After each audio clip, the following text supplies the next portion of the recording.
Sa susunod na linggo na nga po nakaset na ilabas ito pong mas murang bigas ng NFA. Kasama nga po natin si Sir Larry Lacson. Magandang umaga po, sir. Magandang umaga po, Manong Ted, DJ Chacha. Good Mar- morning po. Good morning, sir. Thank you for being on the show. Sir, dito po sa listahan po no, ng mga unang LGU na makakatanggap nitong NFA rice, paano po yung naging basihan ng NFA sa pagpili po ng mga lugar na ito? Nandiyan ang Navotas, San Juan, meron sa Region 4, Region 5. Paano nyo po pinili yung mga unang lugar na makakatanggap nito? Una pong consideration dyan kung nasaan po yung ating mga bodega na mayroong mga stock, maraming stock. No po, una pong consideration yun. Pangalawa po, nagsulat tayo sa lahat ng mga LGUs na malapit doon, lalo na dito sa NCR. And yan pong nasa listahan, sila po yung talagang nagsabi na, oo, sasali kami, gusto namin sumali dyan. Yun po yung mga naging basihan po nito.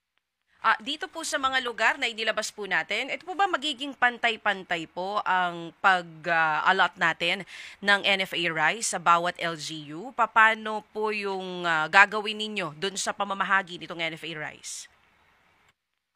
Hindi natin masabi na pantay-pantay in the sense na hindi po rin pantay-pantay yung kanilang kakayahang bumili. Meaning yung funding nila, and at the same time, pag ang stock po natin sa lugar na iyon ay mas kaunti, mas paghahati-hatiin lang po namin sa mga LGUs na nasasakupan nun. Pag pinaghati-hati naman po natin, medyo consideration is divided by everyone, and then kung yung isa, kunwari, syudad, mas marami, then we'll allocate a little more for them. Ganun naman po ang ating naging computation sa mga yan po.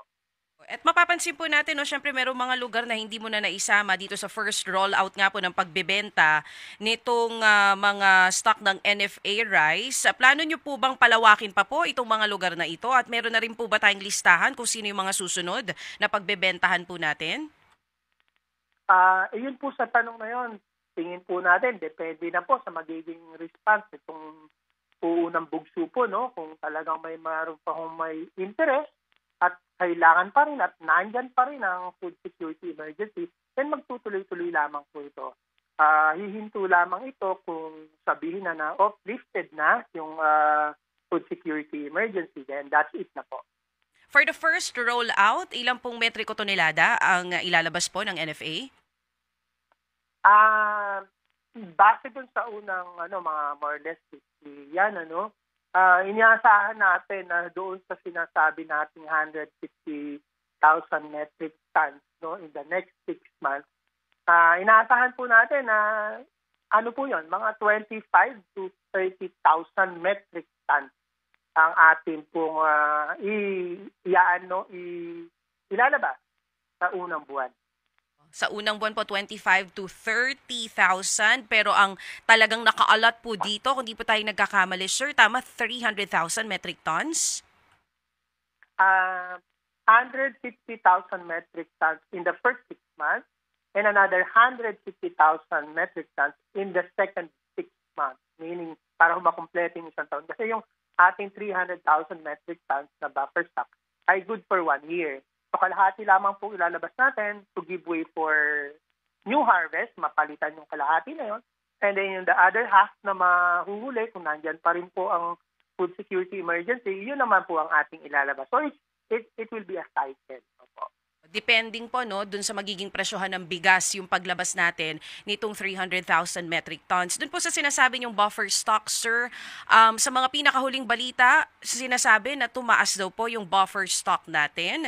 At tama po no, itong source nito are our local farmers. Magkano nyo po binili sa ating mga local farmers yung naging added buffer stock natin sa mga bodega?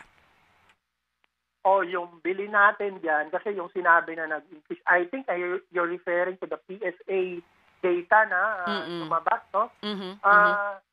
Yan po ang bili po natin last year. Nabili po natin yan last year ending December 31, 2024. 27.34 pesos per kilo average po natin last year. Pero ngayon po, ngayong linggo ito at noong nakaraan linggo, dahil nag-uumpisa pa lang po ang anihan, ang ating pong presyo ay nasa 23 hanggang 24 pesos po ang bili natin sa ating mga magsasaka. Mhm. So kung last year po natin binili, ito pong mga stock na meron tayo, yung 27 pesos per kilo, tama sir, ito naman po ay ipapasa nyo sa LGU at 33 at sila naman po ang magbebenta nito sa 35 pesos. Tama po yun, opo. Yun po ang magiging presyuhan po niya. Sir Larry, yung mga LGUs na ito, paano po ang deal nyo sa kanila? Sa usapin po ng distribution, ano po ang detalye nun? Meaning, paano po ito, saan nila ito ibebenta, who will manage the distribution, etc.? Yun po sa pag-release niyan sa aming mga bodega. Una po, sila ang kukuha sa amin, no? Tapos pagdating po ng manner ng distribution, medyo meron po silang leeway if they want to put a kiosk or stall para magbenta sa munisipyo, or if they want kung saan malapit na palengke, pwede rin po nilang gawin yun. For as long as sa atin po, on our part, sa department or sa DNFA, ay meron po silang kaukulang report na ibibigay sa amin afterwards. At ito po hindi pwedeng ipamigay, kundi ito po ay dapat ibenta. And ito pong sinasabi po ninyo na pagbebenta po nila, may reporting sa inyo. Kapag po ba sinabing naubos na kaagad, will you replenish? Hanggat meron po tayong pang-replenish, meaning, kunwari, sa isang lugar po, 10 po silang LGU, 5 lang po ang nag-participate. So, yung 5 po na hindi nila nakuha yung kanila, pwede pa ho natin ibigay sa kanila. Cash on delivery ho ba ito o cash on pick-up ng LGU? Hindi kayo mag-release hanggat di kayo binabayaran? Tama po yun, no? Ang sistema po ni NSA, ever since, cash payment or yung check payment, opo, bago pa ho sila makapag-pick up sa aming mga bodega. Tama po yun. Yun po ang sistema sa NSA. Opo. Sa NCR po, Navotas pa lang tsaka San Juan ang nagpahayag ng interest dito. Yung po mga ibang mga lungsod? Wala pa pong nagsabi maliban sa dalawa, but marami po ang kausap ni Department of Agriculture, no? I understand they are talking since Monday at inaayos po ang yung mga difficulties, nagtutulungan naman po. So kanya kasama din po rito ang FTI na magkakaroon ng malaking role para ho mapabilis din ito at silang makipag-coordinate with the LGUs. Dahil na yung mga LGUs na medyo, kapos ang pondo or walang pondo for this particular project. Yun ho bang presyo nito, standard nationwide? Kahit na saang region, pareho po ang inyong benta, 33, ano po? Opo. Opo. Standard po yan, nationwide. At yun po ang selling niya dapat sa mga consumers at sa mga constituents ay 35 pesos. Okay. Ito pong stock na ito, nabili ninyo at 27 point something? 27.34 po to be exact. Opo, 27.34 palay yan. Palay po yan, opo. Okay, so finished product po, basically magkano po ang presyo ho talaga nito? Kung kikwentahin po natin ito sa actual po na gastos ng NFA sa paggiling nito at pag-aayos ng palay. Ano po yan, directly cost po niyan ay nasa 43 pesos. Roughly 43 pesos po. Yan po ang gastos niyan. 43 lang, hindi po ito umabot ng 50 kasi lahat. Sige, go ahead, sir. Hindi po. 43 pesos diretso, meaning from palay na naging bigas. Yes po. Kaya lang, kung kukuwentahin natin, lahat-lahat pa, kung pati na yung sako, pati na yung, madadagdagan pa po yan. Yung pwede ho ba malaman natin magkano po talaga ang actual na cost nito maliban sa paggigiling, sa pagsasako, sa warehousing, sa fumigation. So basically po, magkano dapat talaga ito? Added po yan sa aming rule of thumb, added 5 pesos po yan per kilo.